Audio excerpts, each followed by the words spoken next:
কেন যেন কিছু ভালো লাগে না, মনটার মধ্যে পাথর চাপা দিয়া কত কিছু করে যাচ্ছি। এই করে যাওয়ার মধ্যেও রয়ে গেছে একটা অজানা গল্প আর ইতিহাস। শত ব্যথা নিয়া, শত কষ্ট নিয়ে, শত আঘাত নিয়ে, বুকে পাথর চাপা দিয়া আজকের অনলাইনটা। কারণ সব বন্ধ করা যাবে, অনলাইনে কাজ বন্ধ করা যাবে না, কারণ অনলাইনের গাইডলাইন মেনে কাজ করতে হবে। যদি আজকে বন্ধ করি তাহলে সব শেষ হয়ে যাবে। অনেক পরিশ্রমের বিনিময়ে এইটুকু আগাইতে পারছি। যদিও আমার ভাইয়েরা ভালোবাসা দেন, আমি আগাইতে পারবো। আমার কথায় কেউ কষ্ট নেবেন না, আমি আর অন্য বাসা দিব না। আমাকে একটু ভালোবাসা দিয়ে। জীবনে সব হারাইছি, যাদের জন্য হারাইছি সমস্যা নাই, রাখে আল্লাহ আমাকে। আপনারা বাঁচাইলেও আমি বাঁচবো, উসিলা লাগে। আল্লাহ বাঁচাবে ঠিক আছে, উসিলাও তো লাগে। সকলের ভালোবাসা চাই। তো যাই হোক, একটা গল্প আমার শিমুলিয়ান টিভি চ্যানেলে পোস্ট করব, আরেকটা গল্প আমার লাইভ পেজে পোস্ট করব, শিমুলিয়ান টিভি লাইভ পেজ। চাইলে আপনারা অ্যাড ফলো দিয়া গল্পটা শুনতে পারেন, গল্পগুলো শুনবেন। হয়তো গল্পটি আমার না, কারা কারো চলার পথের গল্প। তাই তো এটা তো 2-4টা ভাষা আমি দিই। লাস্ট একটা গানের স্পেস বলবো।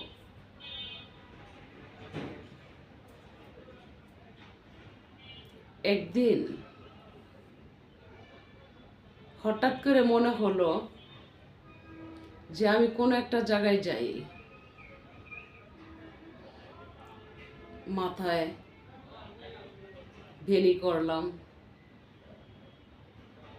একটা সুন্দর শাড়ি পরলাম, একটা বেনেটি ব্যাগ হাতে নিলাম, কানের দুল পরলাম, কানের সাইডে একটা ফুল দিলাম, ড্রেসিং টেবিলে গেলাম। কেমন লাগছে? সুন্দর লাগছে। তো ভাবলাম আমার নিজের চোখে সুন্দর না লাগলে তো অন্যের চোখে সুন্দর লাগবে না। তো দেখলাম যে না, সুন্দর লাগছে না। তো একটা শাড়ি খুলে আরেকটা শাড়ি নিলাম, সেই শাড়ির সাথে ম্যাচিং করে ভ্যানিটি ব্যাগটা নিলাম, পায়ে জুতা পরলাম, চোখে চশমা পরলাম, বেনি খুলে একটা খোপা করলাম, সেই খোপায় একটা গজা ফুল লাগাইলাম। তো গায়ে সেন্ট মারলাম, হাতে একটা ফুল নিলাম, প্রিয় মানুষটাকে দিব বলে। তো রওনা হইলাম, গিয়া বসলাম বটতলায়। একটা বট গাছ সামনে পড়লো। তো বট গাছটার নিচে বসে একটু ভয় হলো। কেউ বা বলল, দিন দুপুরবেলা ম্যাডাম এটাতে জিন মামারা এসে বসে, আপনি একা একা এই জায়গাতে বসে থাকেন। উত্তর দিলাম, আমি আল্লাহর ভক্ত, আমি আল্লাহর ভক্ত, আল্লাহর বান্দা, নবীর উম্মত। অবশ্যই আমি দোয়া পড়লে আমার কাছে কিছুই আসবে না। আশা করি বটের গাছের ডাল পাতা আমাকে ছায়া দেবেন ইনশাল্লাহ। তো সকলে আশেপাশে আমার বসলো, তারা আমাকে ফেলে যেতে চাচ্ছে না একা রেখে। ম্যাডামটা এখানে বসবে, ঠিক আছে, আমরা একটু সময় দিই। জিজ্ঞাসা করলাম, আপু আপনি কে? ভাই আপনি কে? আপু বলল সে আমার ফ্রেন্ড। ভাইয়া বলল সে আমার গার্লফ্রেন্ড। আপনি একা এই সাজে কেন? তো বললাম আমার বয়ফ্রেন্ডও নাই, গার্লফ্রেন্ডও নাই, ফ্রেন্ডও নাই, একটা মানুষের সাথে দেখা করতে আসছি। মানুষটা বারবার আমাকে বিরক্ত করে দেখার জন্য। তার নাকি আমাকে এক নজর না দেখলে ভালো লাগে না। আসলে কি অভিনয় নাকি বাস্তব? ওই আপুটার ভাই আমাকে একটা পরামর্শ দিল, আজকেই প্রমাণ হবে। ঠিকানাটা তো এই জায়গার দিছে, আর দিছে আপনাদের দুজনের ঠিকানাটা তো আজকে এই বটতলার। আপনি একটা কাজ করেন আপু, ওই যে একটা ঘর দেখা যাচ্ছে না, সেখানে যান, গিয়ে দেখবেন সুন্দর একটা বিছানা আছে, ফ্যানের পাখাটা একটু ছেড়ে ঠান্ডাতে বসে থাকেন। টাইম কয়টায় দিছে, এই যে সময় হয়ে গেছে, কি দিয়ে আসবে? ওর পছন্দ হুন্ডা দিয়ে আসবে। আচ্ছা ঠিক আছে, আমরা এখানে থাকি, আপনি যান, এখানে পরীক্ষা হয়ে যাবে। যদি পাগলের মতন আপনাকে খোঁজে আর কল দিয়ে বিরক্ত হয়ে যায়, কল না ধরলে আপনি কতক্ষণ কল ধরবেন না, তাহলে মনে করবেন সত্যি সে আপনাকে ভালোবাসে। আর যদিও সে আপনাকে না দেখে ফিরে চলে যায়, তাহলে মনে করবো সে অভিনয় করে। তো আপনি আধা ঘন্টা অপেক্ষা করুন, আবার যত ফোন দিতে পারে। তো রওনা হলাম। মন্দ না, পরামর্শটা তো সুন্দর। তো আমাকে কেউ জ্ঞান দিলে আমি জ্ঞান অর্জন করি, এটা সত্যি। কেউ শাসন করলে আমি ভালো থাকি, এটা বাস্তবে। তো গেলাম, যাই ফ্যানটা ছাইরা ইচ্ছা মতন একটা ঘুম দিলাম।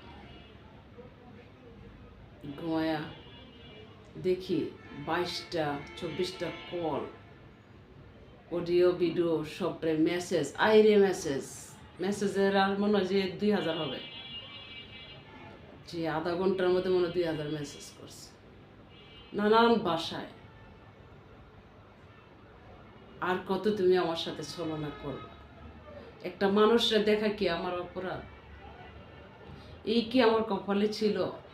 কি করে পারলে তুমি চলে যাইতে? আমি এখনো আছি, আমি আজকের রাত এখান থেকে যাব না যতক্ষণ না তোমাকে আমি কাছে পাই। যদিও তুমি ফিরা বাসায় গিয়ে থাকো, আবার তুমি এখানে ফিরে আসতে হবে। এইখানেই আমার আজকে শেষ দিন হবে। বয়সে এই কথা শুই না। ওই রুমের ভিতর ড্রেসিং টেবিলে গেলাম, আমার খোপার গজা ফুল আছে কিনা, আমার চুলের খোপাটা ঠিক আছে কিনা, আমার ঠোঁটের লিপস্টিকটি ঠিক আছে কিনা, চোখের কাজলটি ঠিক আছে কিনা। ঘুমাইয়ে নিয়ে আবার লোল জল ফইরে আবার শেষ হয়ে গেছে সব। তো রওনা হইলাম, গিয়া সালাম দিলাম। যে আমি জানি সালাম দিলে সাথে ভূত আর শয়তান থাকলে কাঁধের থেকে চলে যাবে। গিয়ে বললাম আসসালামু আলাইকুম। ট্রেনকা গেল। হঠাৎ তুমি কোনো পরি না তো, জিন না তো, সেই রূপে আসো নাই তো? প্লিজ তুমি দোয়া পড়ো তো। দোয়া পড়লাম, বিসমিল্লাহির রহমানির রহিম। আল্লাহু লা ইলাহা ইল্লাহু আল হাইয়ুল কাইয়ুম লা তাকুজুহু সিনাতু ওয়ালা নাহুম লাহু মা ফিস সামাওয়াতি মা ফিল আরদি ওয়া আনজাল্লাযী ইয়াসফা ইনদাহু ইল্লা বিইজনিহি আলামু মা বাইনা আইদিহিম ওয়ালা ইউতুনা বিশাইইন মিন ইলমিহি ইল্লা বিমা শা ওয়াসি'a কুরসিয়ুস সামাওয়াতি ওয়ালা ইয়াদুহু হিফযুহুমা ওয়াল আলিয়্যুল আযীম। তো আমি দোয়া পড়লাম, এই সূরাটার অর্থ বলতে পারবা তুমি? হ্যাঁ বলতে পারবো। যে জিন ভূত আর কেউ সামনে আসবে না। তাহলে বিশ্বাস হয়েছে? কোথায় ছিলে তুমি? এই তো একটা জায়গায় ছিলাম। এরা কারা? এরাই আমাকে পাঠাইছে রৌদ্রের তাপ দেখা, মুখ লাল দেখা। কোথায় পাঠাইছে তোমাকে? ওই যে একটা ঘর দেখছো, সেই ঘরে ঘুমিয়েছিলাম। তুমি এত পাষাণ কি কইরা হইলা যে তুমি একবার ভাবলা না, একটা মানুষ যখন ঘুমায় সেই ঘুমটা আল্লাহ যদি না ভাঙে, কখনো কারো ভাঙার ক্ষমতা নাই। একবার ভাবলা না সে আমাকে খুঁজবে কিনা? আরে আচ্ছা থামো তো, বসো এখানে। এখানে বসবা না কোথাও যাবা? তো ওই দুইজন হাসতেছে। দুইজন সুপারিশি বলল, আপু ভাইয়া আপনাকে পাগলের মতন অন্ধের মতো ভালোবাসে, আপনি ওনার সাথে কখনো বেইমানি করবেন না। আমরা দেখলাম ও কিভাবে ছটফট করে, মনে হলো বলতে ইচ্ছা করেছিল যে ভাইয়া ওই ঘরটাতে যান, কিন্তু তাও বলতে পারলাম না। পরীক্ষা করার জন্য আমরা তামাশা দেখছি। তবে আপনি কিন্তু কখনো ওনাকে কষ্ট দিবেন না, কথা দেন আমাদেরকে। বললাম যে ঠিক আছে, আপনাদের কথা আমি তো মানলাম। তো আপনারা দুজন কতটুকু বন্ধুত্ব আছেন সেই গল্পটা শুনতে চাই। একজন উত্তর দিল, আমাদের বন্ধুত্বের মধ্যে শুধু ঝগড়া আর ঝগড়া, কি নিয়ে হয়? এই তো কথায় কাটাকাটি হলেই তো হয়ে যায়। তো আপনার কি স্বামী নাই? আছে। আপনার কি বউ নাই? আছে। তখন একটু মানবতার দৃষ্টিতে কথা বললাম। তো আপনারা কিন্তু অন্যায় করতেছেন। আমি যার সাথে দেখা করতে আসছি তারও বউ নাই, আমারও স্বামী নেই। আপনারা কি কাজটা ঠিক করতেছেন? আপনাদের কথা আমি শুনলাম, আপনাদেরকে ধন্যবাদ জানাই। কিন্তু আপনাদেরকে তো আমি আজকে ছেড়ে দিলে আমি নারী জাতির মাঝেও কলঙ্ক লাগবে, আর ভাইয়াকে ছেড়ে দিলেও পুরুষ জাতির উপরে কলঙ্ক লাগবে। দুইজনে কিন্তু ভুল করতেছেন। স্বামীর চেয়ে আপন আর কেউ হতে পারে না। আপনার স্বামী থুইয়া একজন গার্লফ্রেন্ডে বানাইয়া গার্লফ্রেন্ডের সাথে এসে এই বরতলে বসে রয়েছেন, এটা কি ঠিক করছেন? গার্লফ্রেন্ডে বড় না স্বামী বড়? স্বামী বড়। তাহলে স্বামী বড় হইলে কি করে পারলেন যে একজন স্বামী থুইয়া একজন গার্লফ্রেন্ডে জোড়াইতে আর গার্লফ্রেন্ডের সাথে আসতে? আপনার গার্লফ্রেন্ড আজকে থাকবে, কালকে নাই। আর আপনার স্বামী তো মরণ বাচনে আপনার পাশে থাকবে। যখন আপনার এই কেলেঙ্কারি শুনবে সে কি আর পাশে থাকবে? আপনি তো আপনার গার্লফ্রেন্ডের জন্য আপনার স্বামীকে হারাবেন। আপু, আপু আমার কথা শুনতে হবে, পরে না হয় আমরা দুজন বসে কথা বলবো। আপনাদেরকে আজকে আমার শিক্ষা দিতেই হবে। গার্লফ্রেন্ডকে বললাম, ভাই আপনি কি কাজটা ঠিক করতেছেন? আপু তার মানে কি? আজকে যদি আপনাকে ঘরে থুইয়া আপনার বউ যদিও একটা পরপুরুষের সাথে গার্লফ্রেন্ড বানাইয়া এরকম বরতলায় গিয়ে বসে, আপনার কেমন লাগবে? তখন ঝাড়া মাইরা উঠটা, আসলেই তো কেমন লাগবে? আপনি যে আপনার বউটা ঘরে থুই আসছেন, কেমন লাগবে সেটা বলেন না, আগে উত্তর দেন। তার চেয়ে কষ্ট আর কিছু হতে পারবো না। তো তার স্বামী জানলে কেমন লাগবো আপনি বলেন আমার কাছে? বিশাল বড় ধরনের ক্ষতি হবে। আমাদেরকে আজকে মিলাই দিয়ে গেলেন, আপনাদেরকে আমি আজকে ভেঙে দিতে চাই। আর কখনো আপনার বউ ছাড়া আপনি অন্য নারী নিয়ে এরকম বটতলায় বসবেন না। আর আপনি কখনো আপনার ঘরের স্বামী থুইয়া অন্য পুরুষ নিয়ে বটতলায় এসে বসবেন না। বিয়ার পরে যদিও কোনো পুরুষ পাশে লাগে, মানতে হবে সে আপনাকে ব্যবহার করার জন্য, টাইম পাস করার জন্য, সময় পার করার জন্য, তার ক্ষণিকের এনজয়, তার স্বাদ মেটানোর জন্য আপনাকে ব্যবহার করে যাচ্ছে। আর আপনারা বুঝতে হবে, এই নারী ঘরের পুরুষ থুইয়া আপনার কাছে আসছে, সে কতটুকু ভালো নারী হইলে আপনার কাছে আসছে। আপনারা দুজনেরই বোঝার দরকার, আমি একা একজনকে দোষী করে না, করে কথা বলার মতো মানুষ না। আপনারা কি জোড়া নেবেন নাকি ভেঙে যাবেন? অবশ্যই আপা একটা জ্ঞানের মাইর দিয়ে দিচ্ছেন, আর কখনো দুজন একসাথে হব না। আজকে তেতুবা পড়লাম, এমনকি দুজন দুই ফিল দিলাম, যে আমার সামনে থেকে ওয়াদা করতে হবে। আপনি দূরে গেলে আবার একই হবে। কিভাবে ওয়াদা করতে হইব? এটা কি বট গাছ, নিচে কি মাটি। এই মাটি আর বট গাছ কার সৃষ্টি? আল্লাহর সৃষ্টি। আপনারা কার সৃষ্টি? আল্লাহর সৃষ্টি। সৃষ্টির সেরা কি? মানব জাতি। তো ওয়াদা করলে ওয়াদা ভঙ্গ কখনো করা যাবে না। মাটি সাক্ষী থাকবে, এই গাছ সাক্ষী থাকবে, কারণ আখিরাতে আপনাদের জবাব দিতে হবে যদি এরকম কিছু করেন। তো কি করলে আপা ওয়াদা ভঙ্গ হবে? ওয়াদা ঠিক রাখতে পারবো। এই যে মাটি আর গাছ আর উপরে আল্লাহ, এই তিন ব্যক্তিকে সাক্ষী রেখে এখান থেকে দুজন চলে যাবেন। হয়তো আমার আড়ালে গিয়া আবার মিশবেন, আমি দেখবো না, আমার সাথে লুকাইবেন, কিন্তু আল্লাহর চোখে তো লুকাইতে পারবেন না। চাপা তোবা নিজে নিজে এই দুই হাত তুলে কানো ধরা বলতেছে, জ্ঞানের মারি দিয়ে দিছেন। উত্তর দিলাম, এই তোবা কখনো ঠিক থাকবে না। যদিও জায়নামাজে বসা তোবা না পড়েন, যতক্ষণ পর্যন্ত জায়নামাজের না বসবেন ততক্ষণ পর্যন্ত তোবা ঠিক থাকবে না। কি করতে হবে? আজকে তো সন্ধ্যা হয়ে যাচ্ছে, রাত যাবে, ঘুমাবে। 5 ওয়াক্ত নামাজ তো আর পড়ছেন? পড়েননি। তো পড়লে বলতাম 2 ওয়াক্ত মিস গেলে তো কাজে নামাজ আদায় করে দেবে। 2 জন 2খানে যাবেন, যাওয়ার পরে রাত জেগে আপনি আপনার স্বামীর সাথে কথা বলতে বলতে বা সময় দিতে দিতে একটু ঘুমায় যাবেন। ঘুম থেকে যখন জানতে পারবেন আজান দিচ্ছে, ফজর পড়বেন।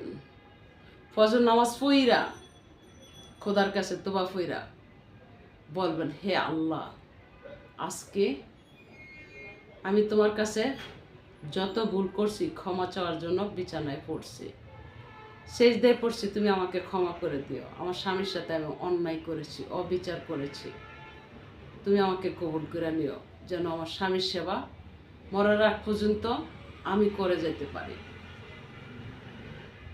আমার সংসার যেন সুন্দর থাকে, 4টা ডাল ভাত খেয়ে যেন আমার স্বামীর সেবা করতে পারি, আমার সংসারের সব দায়িত্ব আমি পালন করতে পারি, যেন আমার স্বামীর ভালোবাসা আমি পাই।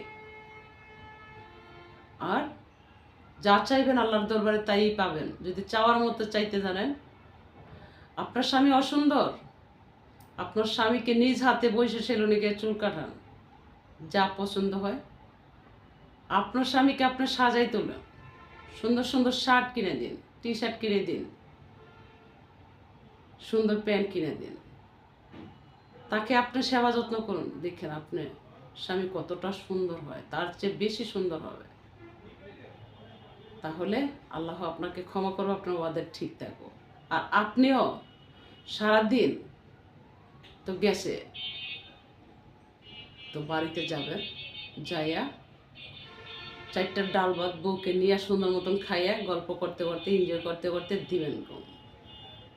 ফজর নামাজের আজান কানে যাবে, তোবা ফইরা আল্লাহর কাছে খুরিয়ত করবেন।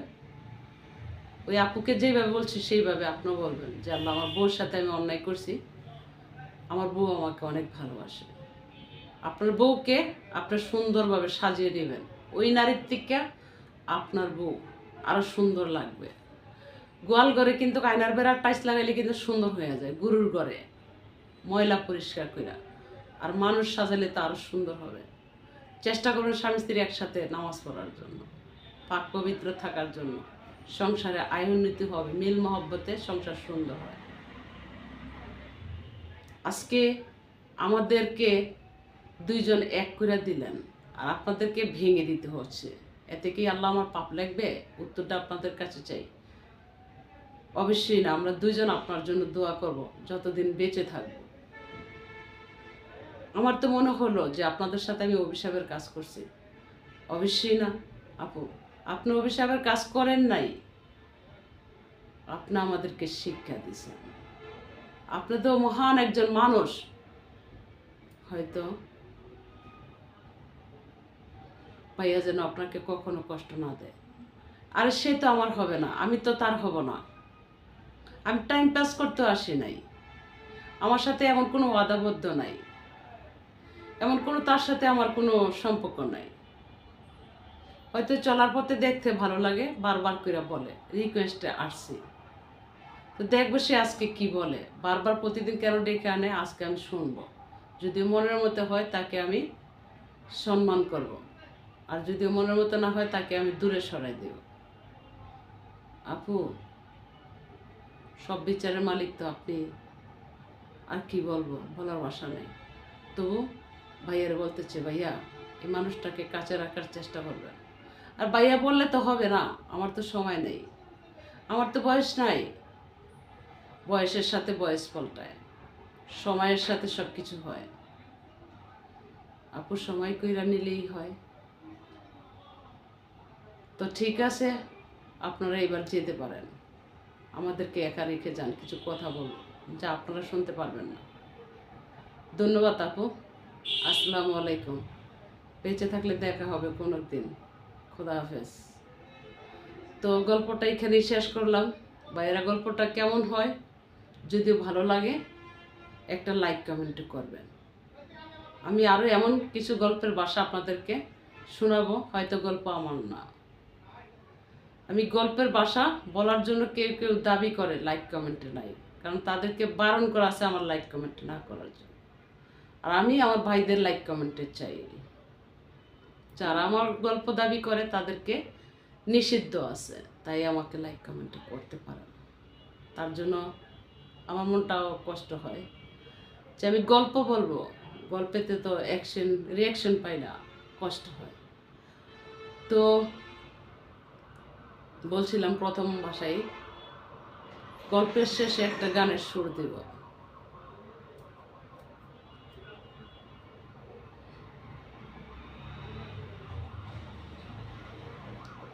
কত যে তোমাকে বেসেছি ভালো, সে কথা তুমি যদি মানতে,